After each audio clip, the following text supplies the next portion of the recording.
We have had Pima County Master Gardeners on the show many times, but have you ever really wondered, what does a Master Gardener do? Well, our friend Joyce Nils says she gets asked that question all the time, so today she's going to answer that for us. Yes. So, Joyce, again, we've had you on a lot, but you say a lot of people ask, well, what does a Master Gardener do? I'm sure probably out of curiosity, but also maybe they want to become a Master Gardener. That's very true. So Master Gardeners here in Pima County are spread throughout the county working on various projects. For example, for the last 7 years, the Master Gardeners have been going down to the U.S. National Historical Park in Tubox, Tumacacari Mission. And down there, what we've been doing is restoring their orchard. We've restored their courtyard. And just recently, we finished redesigning their front garden that will be right next to the Welcome Center. Our mission as a Master Gardener is to provide research-based education to the public, and this is one of the many avenues that we do that. Now, when you started working in the courtyard, did you guys have a goal? What was your goal? Very interesting. The Park Service had requested that the plantings that would go into this courtyard be historically correct for when Father Kino would have brought plants to the mission. So the Master Gardeners did hours upon hours of research to get the correct plantings into that courtyard. The courtyard, though, that is at Tumacacari at the moment was actually built by the Conservation Corps in 1938. So back in the old days, that courtyard would have held many, many herbs, which were used for medicinal purposes as well as for cooking.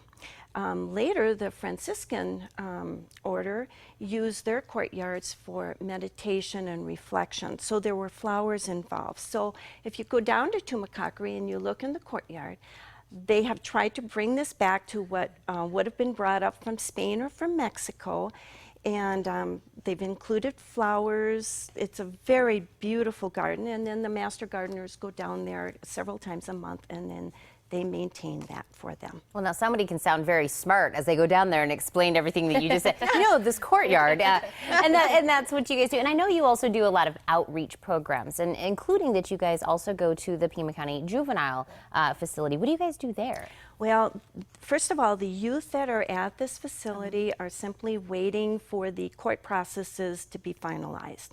As a reward, the kids get to come into the courtyard and work in the raised beds with the Master Gardeners.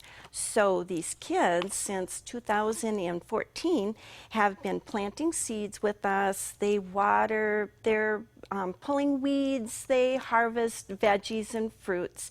And then after the workday is finished, the Master Gardeners provide a very light, healthy lunch using the produce that the kids have picked. That's got to be pretty rewarding for them. You know, it teaches them hard work, but it also gives them something to be proud about. That was their work that they created right there, and they're eating it. They're eating it.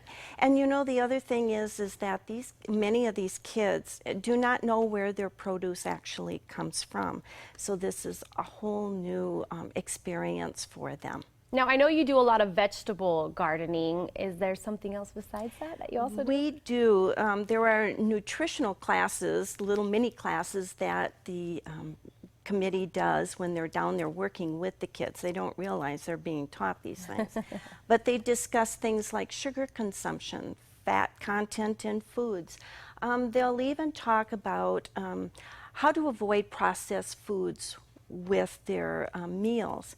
The committee chair for this Master Gardening group that goes down there told me that one of her favorite things to do is to spoon out 17 teaspoons of sugar to demonstrate to the kids how much sugar is in a soda bottle. Oh, wow. The kids are amazed. This is life-changing, but the kids get it. It's very exciting. Yeah, well, you guys do so much outreach, teaching, everything. If somebody wants to become a Master Gardener, how do they start that process? They would apply for that in January. That's when their next classes will start, is in January, and then they'll go through that entire program. One thing I thought was cool before, you know, we were kind of talking off camera, is that you guys raise chickens in a small space. Is that right? Yes, you know, the outreach committee for that is the gardens that are down in South Tucson. It's on South 4th. And what they have actually done is removed, it's the parking lot actually of a restaurant. And what they've done is removed all the concrete, the blacktop, they've mended all the soil, and this outreach is free for that community. They have planted an awesome garden down there.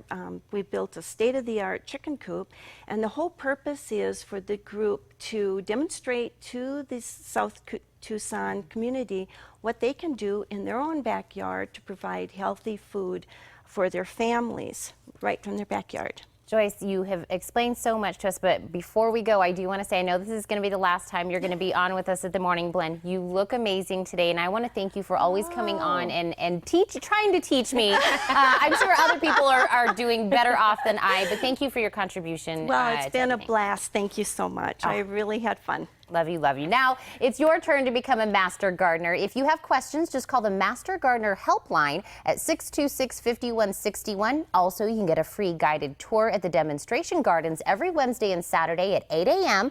Lastly, make sure to attend the plant sale being held October 8th from 8 to 11 a.m. To learn more, log on to extension.arizona.edu/Pima.